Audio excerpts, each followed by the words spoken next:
জাহান্নামের আগুনের প্রথম ফোঁটা, প্রথম স্পর্শ যখন জাহান্নামের আগুনের লাগবে, ছুঁইবে, সাথে সাথে নাফরমানের পুরা দেহ, ভিতরের সমস্ত অঙ্গ প্রত্যঙ্গ, কলজা সুদ্ধা একই মুহূর্তে জ্বালায়া ফেলবে।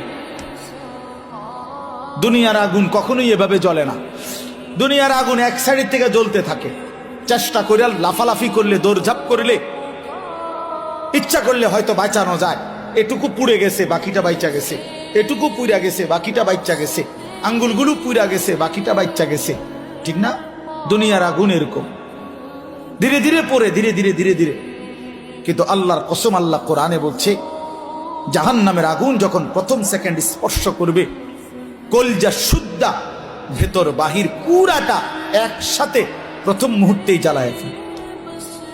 লাভ দিবেন, দৌড়াবেন না। ইন্নাহা আলাইহিম মুসাদা ফি আমাদিম মুমাদ্দাদা।